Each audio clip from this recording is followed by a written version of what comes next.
BJP నాయకులు కృష్ణారెడ్డి గారు మనతో పాటు సిద్ధంగా ఉన్నారు. మరి కొద్దిసేపట్లో కాంగ్రెస్ అధికార ప్రతినిధి వెంకటస్వామి కూడా జాయిన్ అవుతారు. ముందుగా రామ్మూర్తి గారి దగ్గరికి వెళ్దాం. రామ్మూర్తి గారు నమస్తే అండి. నమస్తే అండి, చెప్పండి. రామ్మూర్తి గారు, మొన్న ఏదైతే కాళేశ్వరం సంబంధించినటువంటి విషయంలో, కాళేశ్వరం ప్రాజెక్టు సంబంధించిన విషయంలో ఎప్పుడైతే హైకోర్టు తీర్పు వెలువరించిందో దానికి సంబంధించినటువంటి కమిషన్ పీసీ ఘోష్ కమిషన్ మీద అయితే వెలువరించినటువంటి హైకోర్టు వెలువరించినటువంటి తీర్పును ఆ రోజు మొత్తం చూసారా, అదిగో ఇదిగో మొదటి నుంచి మేము చెప్తున్నాము అలా ఇలా అంటూ ఆ రోజు మొత్తం బీఆర్ఎస్ దానికి సంబంధించిన విషయంలో మొత్తం ఆ రోజంతా మీడియా హడావుడి చేసి పెట్టింది. కాబట్టి ఇప్పుడు కాదు देखोना रूकोना अभी सामने सामने है पीछे पिक्चर नहीं सामने का पिक्चर देखो అంటూ రేవంత్ రెడ్డి చేసిన వ్యాఖ్యలు ఇప్పుడు మళ్ళీ బీఆర్ఎస్ని ఎక్కడో కొంత కలవర పెడుతున్నాయా, లేకపోతే అదే ధైర్యంతో అంతే ఇదితో ఉన్నారు, అదంతా ఫేక్ కమిషన్ అంతా ఫేక్ అనే ఉద్దేశంతో ఉన్నారా, ఏమంటారు? కలవరం ఎక్కడదండి. కాళేశ్వరం మీద మొదటి నుంచి జరుగుతున్న అంశాలు ఏంటంటే కాళేశ్వరాన్ని ఎన్నికల కోసం చేసుకున్నారన్న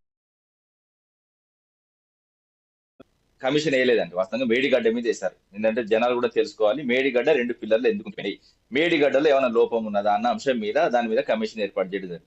కాళేశ్వరం అంటే ఒక మేడిగడ్డ కాదండి. కాళేశ్వరం అంటే ఒక 3 బ్యారేజ్లు, అదే విధంగా 15 రిజర్వాయర్లు, 19 సబ్ స్టేషన్లు, అదే విధంగా 21 పంప్ హౌస్లు, 1531 కిలోమీటర్ల గ్రావిటీ కెనాల్స్, అదే విధంగా 203 కిలోమీటర్ల సొరంగాలు, అదే విధంగా 98 కిలోమీటర్ల ప్రెజర్ మైన్స్, అదే విధంగా 141 టీఎంసీల వాటర్ స్టోరేజ్, అదే విధంగా 530 మీటర్లు ఎత్తిపోసినాం, అదే విధంగా 240 టీఎంసీలు నీటి వినియోగం చేసుకున్నాం. ఇంకోటి ఏంటంటే కాళేశ్వరంతో ఇప్పుడు నీటిపారుదల శాఖను అడిగినా కూడా వాస్తవం 20 లక్షల ఎకరాలకు నీళ్లు అందిస్తున్నది అన్నది వాస్తవం. ఇంకోటి ఏంటంటే కాళేశ్వరం ముఖ్యంగా ఏంటంటే ఇప్పుడు కాళేశ్వరంలో అని చెప్పిన, ఇంకోటి ఏంటంటే ఓన్లీ మేడిగడ్డ విషయం తీసుకుంది. మేడిగడ్డ కుంగిపోవడానికి కారణాలు ఏంది, ఎలక్షన్ కమిషన్ చేతిలో పోయిన తర్వాత ఏ విధంగా జరిగింది, 1,00,00,000 కోట్లు తినారంటే వాస్తవంగా ఈ మొత్తం కాళేశ్వరం ప్రాజెక్ట్ లో భాగంగా ఒక చిన్న అంశం మాత్రం మేడిగడ్డ. ఇవన్నిటి కలిపి వాస్తవం తీసుకొచ్చిన అప్పు ఏంటంటే 94,000 కోట్లు. అది కూడా ఆర్ఈసి కార్పొరేషన్ అంటే రూరల్ ఎలక్ట్రిఫికేషన్ కార్పొరేషన్ ఏదైతే కేంద్ర ప్రభుత్వ సంస్థ ఉన్నదో దాని దగ్గర నుంచి మేము తీసుకొచ్చి కాళేశ్వరం కార్పొరేషన్ ఏర్పాటు చేసి అందులో డబ్బులు పెట్టి అందులో నుంచే వాస్తవంగా మేము ఈ ప్రాజెక్టు మొత్తం కట్టడం జరిగింది. అదే విధంగా మేడిగడ్డ అన్నది వాస్తవంగా 4,500 కోట్లతో కట్టడం జరిగింది. 4,500 కోట్లది అందులో 200 నుంచి 300 కోట్లకు సంబంధించి ఒక 2-3 పిల్లర్లు కుంగిపోతే దీన్ని రాజకీయంగా యూజ్ చేసుకుంటూ ఇప్పటి వరకు కూడా ఏంటంటే ఇదే నది మీద పోలవరం ఉంటుందండి. వాస్తవంగా పోలవరం కూడా పొల్ల సల కొట్టుకపోయింది, దానిలో స్పిల్వే కొట్టుకపోయింది, అదే విధంగా ఒక కాఫర్ డ్యామ్ నిర్మిస్తే కూడా కాఫర్ డ్యామ్ కూడా కొట్టుకపోయింది. అక్కడ వాళ్ళు రాజకీయాలు చేయలేదు. ఆ ప్రభుత్వం ఉన్నప్పుడు ఆ ప్రభుత్వం మీద, ఈ ప్రభుత్వం ఉన్నప్పుడు ఈ ప్రభుత్వం మీద వాళ్ళు నిందలేసుకోలేదు. వాస్తవంగా ఏంటంటే అక్కడ దాని అవసరం. ఇంకోటి ఏంటంటే కమిషన్ ఏర్పాటు కూడా ఏ ప్రభుత్వం చేసినా కూడా ఎవరు కూడా వాస్తవంగా కోర్టు స్వాగతిస్తే దాన్ని పెద్దగా, కానీ కమిషన్ ఏర్పాటు చేసి మీరు చేస్తున్న తప్పు అని చెప్పింది. ఎందుకంటే సెక్షన్ 8 ఏదైతే ఉందో దాని ప్రకారం నోటీసులు ఇవ్వాలి. నోటీసులు ఇవ్వకుండా ఒక వ్యక్తిగతంగా ఒక వ్యక్తులను ఇమేజ్ డ్యామేజ్ చేయడం, అదే విధంగా విచారణప్పుడు దోషులు అని చెప్పడం ఏదైతే ఉన్నదో అది అట్టర్లీ ఫ్లాప్ అని కోర్టు క్లియర్ చెప్పింది. ఇంకోటి ఏంటంటే పీసీ ఘోష్ కమిషన్ ఏర్పాటు చేసినప్పుడు చెప్పినాను నేను, అది ఏదైతే పీసీ ఘోష్ అంటే ఏంటంటే ప్రదేశ్ కాంగ్రెస్ ఘోష్ కమిటీగా ఆ కాంగ్రెస్ సంబంధించిన కబంధ హస్తాలతో ఆ రిపోర్ట్ ఇవ్వడానికి ప్రయత్నం చేసింది. 15 నుంచి 20 కోట్లు మెక్కిర్రు. అదే విధంగా వీళ్ళ మొబిలైజేషన్, వీళ్ళ ఏసీ రూములు, వీళ్ళ కార్లు, అదే విధంగా వీళ్ళ అక్కడి ఇక్కడికి ట్రావెల్ చేయడానికి.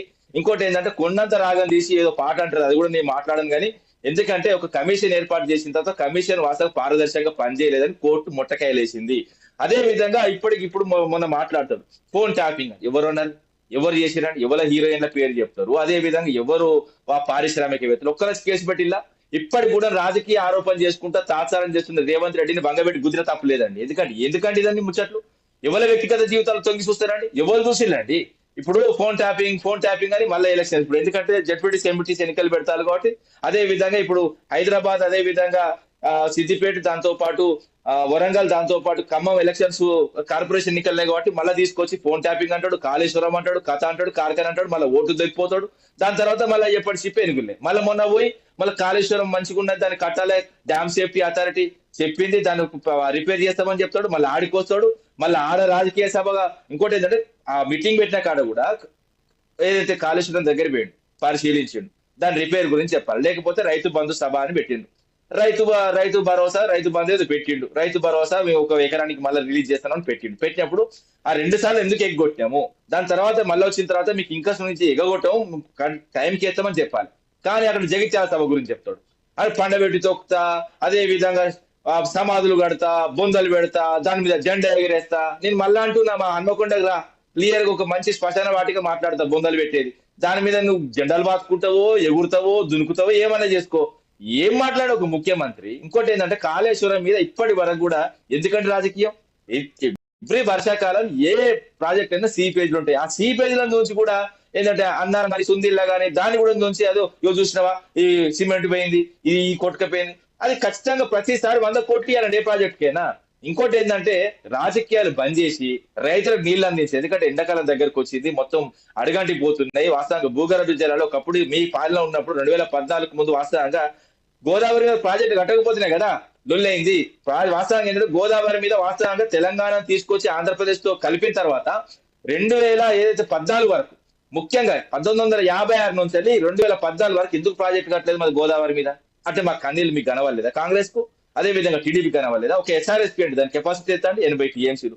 అదే విధంగా గౌరవ కేసీఆర్ గారు వచ్చిన తర్వాత 2014 మా ప్రభుత్వం వచ్చిన తర్వాత 2023 వరకు ఎస్ఆర్ఎస్పీ తర్వాత, ఎందుకంటే ముఖ్యంగా సదర్మట్ తర్వాత ఎల్లంపల్లి తర్వాత సుందిల్ల తర్వాత అన్నారం తర్వాత మేడిగడ్డ తర్వాత ఏదైతే సమ్మక్క సాగర్ తర్వాత సీతమ్మ సాగర్, ఇలాంటి ప్రాజెక్టులు కట్టి ఇప్పుడు అట్ ప్రజెంట్ మీరు ఎక్కడికి పోయినా, రాష్ట్ర వ్యాప్తంగా ఏ ఆఫీస్కి పోయినా, నీటిపారుదల శాఖకి పోయినా, ఎక్కడ పోయినా కూడా ముఖ్యంగా 968 టీఎంసీలు ఏదైతే గోదావరిలో మన హక్కుగా లభించాలో అందులో 400 నుంచి 500 టీఎంసీలు మనం దోడుకుంటున్నాం.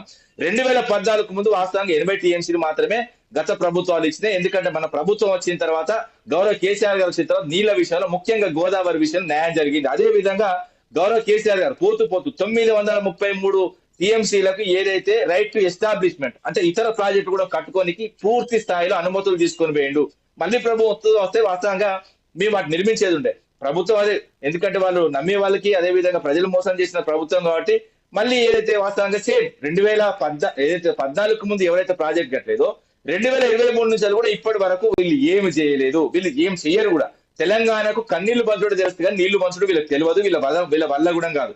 ఎందుకంటే వీళ్ళకి నిజంగా చిత్తశుద్ధి ఉంటే తెలంగాణ ఏదైతే 56లో ఏర్పాటు చేసినప్పుడు మన నీటి వాటా ఏదైతే 965 టీఎంసీ ఉన్నాయి, ఎందుకు 80 టీఎంసీల వరకే, ఎందుకు మా సంబంధించిన ఉత్తర తెలంగాణ ఎందుకు ఎడారైంది, ఉత్తర తెలంగాణ ఎందుకు ఏదైతే వాస్తవంగా వలసపోయింది, అదే విధంగా దక్షిణ తెలంగాణ కూడా. ఎందుకంటే ఇప్పుడు కూడా నీ ఆన్ రికార్డు కూడా చెప్తా, ఒకవేళ ఇప్పుడు మొత్తం నీటి విషయంలో మాట్లాడమంటే కృష్ణా గోదావరి విషయంలో పార్లమెంట్ లో రఘు అడిగిన ప్రశ్న క్లియర్ గా గత ప్రభుత్వం 9.5 ఏళ్ళు ఎంత నీళ్లు అందించిందంటే నిండు పార్లమెంట్ సాక్షిగా 98 లక్షల ఎకరాలకు కొత్తగా సాగైంది నీటిని అందించిందని చెప్పినా కూడా ఇంకా కూడా రాజకీయంగా అవసరమైతే మీరు చేయండి.